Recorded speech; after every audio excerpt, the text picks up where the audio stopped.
তৃতীয় অধ্যায়। সেনাপতিগণ সহ মহিষাসুরকে বধ। দেবী জগদম্বার স্ত্রী অঙ্গের কান্তি উদয়কালীন সহস্র সূর্যের মতো। তাঁর পরনে রক্তবর্ণ কৌশেয় বস্ত্র। তিনি নরমুণ্ডমালিনী। তাঁর স্তনযুগল রক্তরঞ্জিত। চার কমল হস্তে অক্ষমালা, বিদ্যা ও অভয় তথা বড় মুদ্রাধারিণী।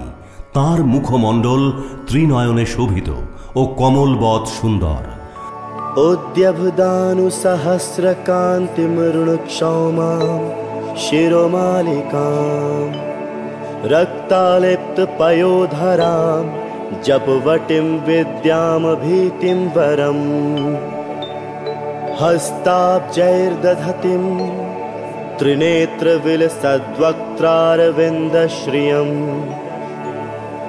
देवीं बद्धहिमांशुरत्नमुकुटां वन्देरविन्दस्थितां।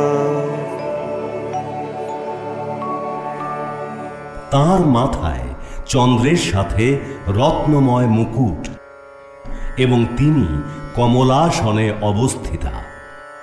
সেই দেবীকে আমি ভক্তিপূর্বক প্রণাম করি।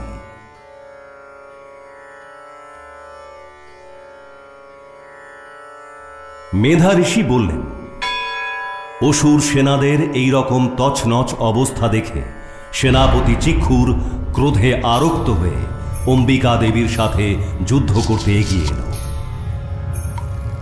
মেঘ যেমন সুমেরু পর্বতের চূড়াকে বারিধারায় আচ্ছন্ন করে, সেই চিক্ষুরাসুর সেই রকমভাবে যুদ্ধক্ষেত্রে বাণ বৃষ্টি করতে লাগল।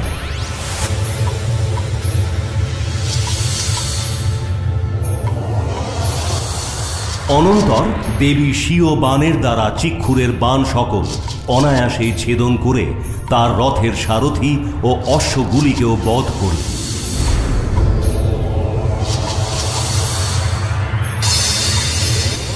সাথে সাথে তার ধনু এবং অতি উচ্চ রথধ্বজা কেটে দিলেন।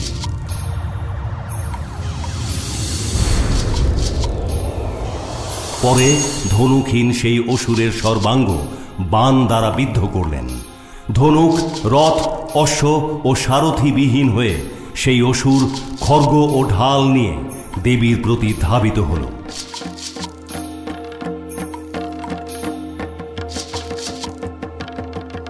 তীক্ষ্ণ ধার খড়গ নিয়ে সিংহের মস্তকে আঘাত দিয়ে দেবীরও বাম হাতে মহাবেগে খড়গ প্রহার করল।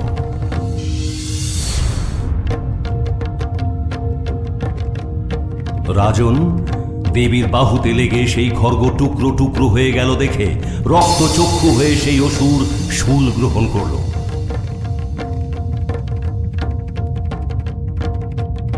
অনন্তর সেই মহাসুর ওই শূলটি ভগবতী ভদ্রকালীর দিকে নিক্ষেপ করল। সেই শূলটি আকাশে ওঠা মাত্র সূর্যমণ্ডলের মতো নিজের তেজে জ্বলে উঠল। সেই শূলকে নিজের দিকে আসতে দেখে দেবীও তাঁর নিজের শূল নিক্ষেপ করলেন। দেবীর শূলে মহাসুরের শূল শত টুকরো হয়ে গেল এবং সেই সাথে মহাসুর চিক্ষুরও শতধা বিদীর্ণ হয়ে গেল।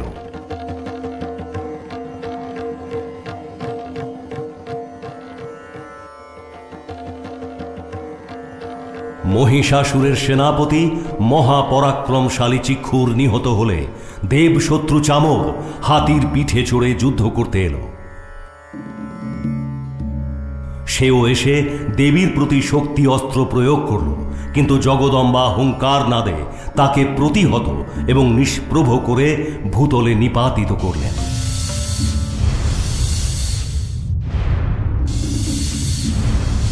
শক্তি অস্ত্রকে ভগ্ন এবং ভূপাতিত দেখে চামরাসুর খুবই ক্রুদ্ধ হল।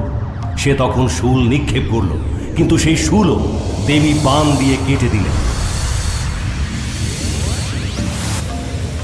তখন দেবী বাহন সিংহ হাতির মাথার উপরে চড়ে বসল এবং সেই অসুরের সঙ্গে প্রচণ্ড বাহুযুদ্ধ করতে লাগল।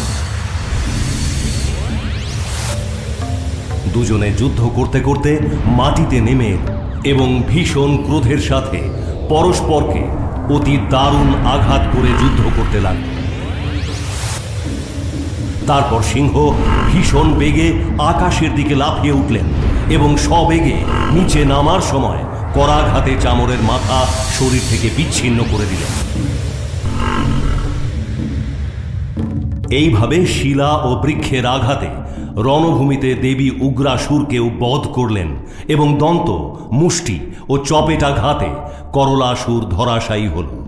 ক্রুদ্ধা হয়ে দেবী গদাঘাতে উদ্ধতাসুরকে, ভিন্দিপাল দিয়ে বাষ্কলাসুরকে এবং বানাঘাতে তাম্রাসুর ও অন্ধকাসুরকে চূর্ণ বিচূর্ণ করলেন।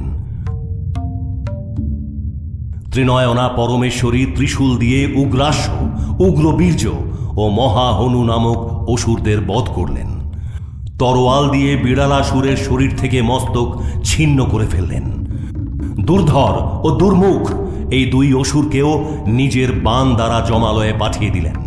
এইভাবে নিজের সৈন্যদের বিনষ্ট হতে দেখে মহিষাসুর মহিষের রূপ ধারণ করে দেবীর সৈন্যদের ভীতি সঞ্চার করতে লাগল।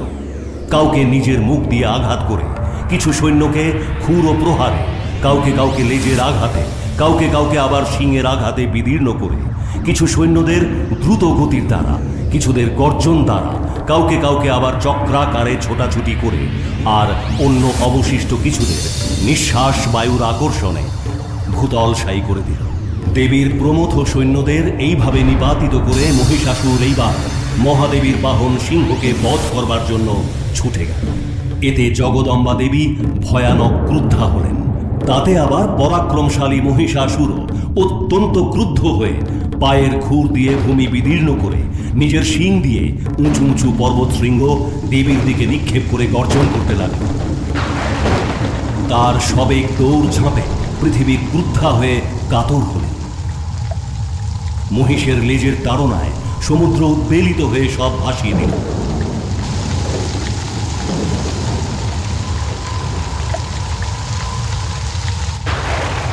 তার কম্পিত শিংয়ের আঘাতে বিদীর্ণ হয়ে মেঘেরা সব খণ্ড বিখণ্ড হয়ে গেল। তার নিঃশ্বাস বায়ুর বেগে শত শত পর্বত আকাশে উৎক্ষিপ্ত হয়ে মাটিতে আছড়ে পড়তে লাগল। মহাক্রুদ্ধ মহাসুরকে নিজের দিকে সবেগে আসতে দেখে দেবী চণ্ডিকা তাকে বধের জন্য ক্রুদ্ধা হলেন।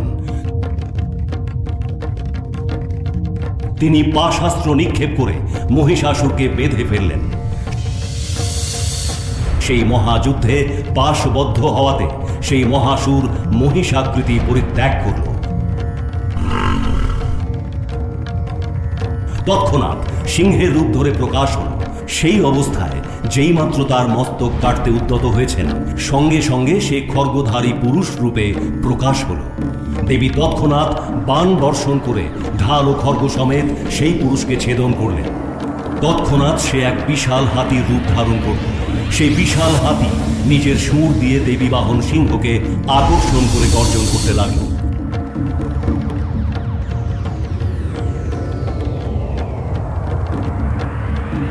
সুর দিয়ে আকর্ষণের সময় দেবী খড়গ দিয়ে তার সুরটি কেটে ফেললেন। তাতে সেই মহাসুর আবার মহিষের শরীর ধারণ করল। আগের মতোই মহিষ রূপে চরাচর প্রাণী সমেত ত্রিভুবন বিক্ষুব্ধ করতে লাগল। অনন্তর জগন্মাতা চণ্ডিকা ক্রুদ্ধা হয়ে পুনঃ পুনঃ উত্তম মধু পান করতে লাগলেন আর আরক্ত নয়নে হাসতে লাগলেন। ওদিকে সেই মহাসুরও দৈহিক বল ও পরাক্রমে মত্ত হয়ে গর্জন করতে লাগল এবং নিজের শিং দিয়ে চণ্ডী দেবীর ওপর বড় বড় পাহাড় ছুঁড়তে লাগল। দেবী তাঁর বাণ দিয়ে সেই সব নিক্ষিপ্ত পর্বত সমূহকে চূর্ণ করে মধুর মাদকতায় রক্তিম মুখে বিজড়িত স্বরে বললেন। দেবী বললেন, রেমু, আমি যতক্ষণ মধু পান করছি ততক্ষণ পর্যন্ত তুই গর্জন কর। এখানে আমার হাতে তোর মৃত্যু হলেই শিগগিরই দেবতারা আনন্দে কোলাহল করবে। মেধা ঋষি বললেন। এই কথা বলে দেবী লম্ফ দিলেন এবং মহিষাসুরের ওপরে চড়ে বসলেন। তারপর পা দিয়ে তাকে চেপে ধরে শূল দিয়ে কণ্ঠে আঘাত করলেন। দেবীর পায়ের তলায় পিষ্ট অবস্থায়ও মহিষাসুর নিজের মুখ থেকে অর্ধেক শরীরেই সে বের হতে পারল। কারণ দেবী তার নিজের তেজে তার বাকিটা আটকে দিলেন। অর্ধেক মাত্র শরীর বাইরে আসা সত্ত্বেও ওই মহাসুর দেবীর সাথে যুদ্ধ করতে লাগল।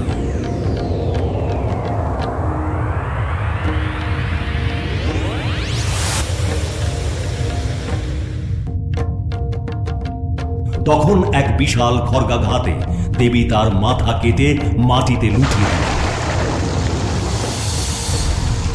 তখন দৈত্যের সৈন্য সকল হাহাকার করতে করতে পালিয়ে গেল এবং দেবতারা অত্যন্ত আনন্দিত হলেন।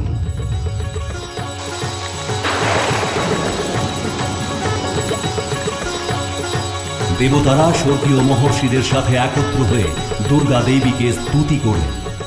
গন্ধর্ব পতিগণ গান করলেন আর অপ্সরাগণ নৃত্য করতে লাগলেন।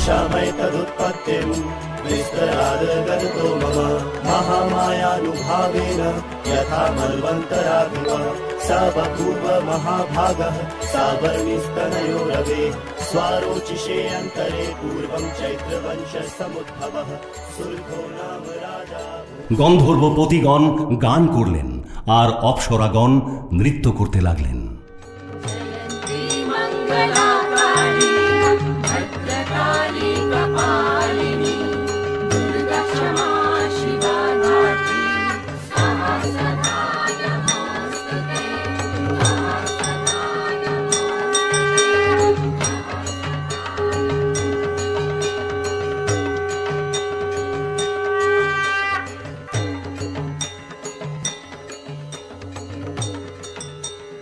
শ্রী মার্কণ্ডেয় পুরাণে সার্বণিক মন্বন্তরে দেবী মাহাত্ম্য প্রসঙ্গে মহিষাসুর বধ নামক তৃতীয় অধ্যায় সম্পূর্ণ হল।